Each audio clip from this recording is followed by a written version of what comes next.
Hello, I'm Mark from Moonstone Publications.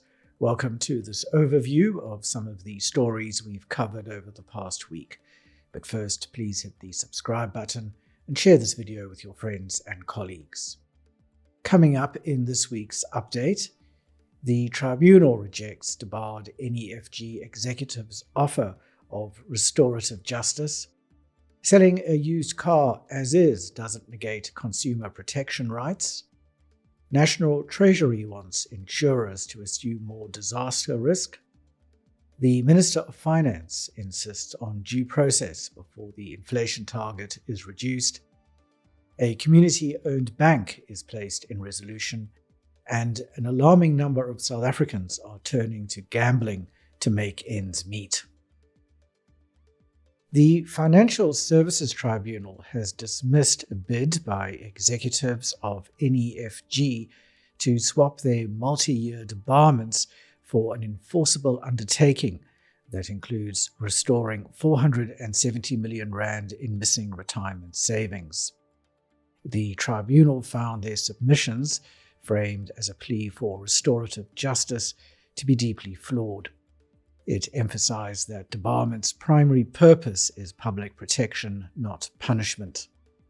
Two executives were each fined 30 million rand and debarred for 30 years, and a third was hit with an 8 million rand penalty and a 20-year ban. Their applications were summarily dismissed. A fourth executive, who was debarred for 10 years, withdrew his application just before the hearing. The National Consumer Tribunal has ruled that selling a used car as is does not override buyers' rights under the Consumer Protection Act. A consumer notified a motor dealership of multiple defects within days of purchasing a vehicle. The tribunal found that the dealership's refusal to repair the defects or honor the buyer's request to cancel the sale contravened the Act. The tribunal confirmed that voetstoots, disclaimers, and cancellation penalties cannot nullify statutory protections. National Treasury wants to shift the burden of insuring public infrastructure onto the short-term insurance market and is eyeing public-private partnerships to shield critical assets from escalating natural disasters. The move aims to curb the unsustainable practice of diverting education, health, and safety budgets to repair storm-damaged roads, bridges, and public buildings. Municipalities face an average of 3.7 billion rand in disaster losses each year, and 86% of those losses are uninsured. By year-end, a pilot will test new insurance product structures and pricing, with the goal of transferring a greater share of natural disaster costs off budget. The South African Reserve Bank is pressing to narrow its inflation target from the current 3 to 6% range to a firm 3% anchor. The bank argues that a lower target would steady prices, bolster the rand, and pave the way for lower interest rates. Governor Letsia Kganyago told last week's Monetary Policy Committee meeting that retaining a 4.5% midpoint risks a weaker rand and higher price growth. But Finance Minister Godongwana says any adjustment to the target must be preceded by a formal consultation process through National Treasury, Cabinet, and the Presidency.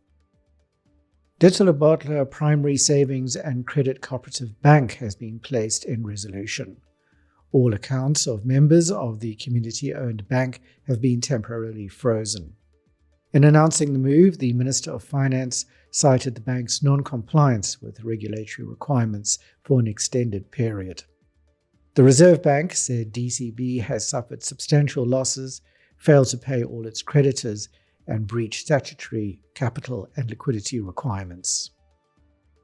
More than half of working South Africans gamble, with 40% doing so frequently in the hope of covering everyday expenses or debt, according to Old Mutual's latest Savings and Investment Monitor. Alarmingly, 19% of gamblers admit they borrow, sell assets, or use credit to fund their gambling habit. Old Mutual warns that although many view gambling as a way to boost income, the practice is increasingly linked to mounting debts and deteriorating financial well-being. That's all we have for this week. You can read these stories and many more on our website, moonstone.co.za. Until next time, here's wishing you all the best from the team at Moonstone Information Refinery.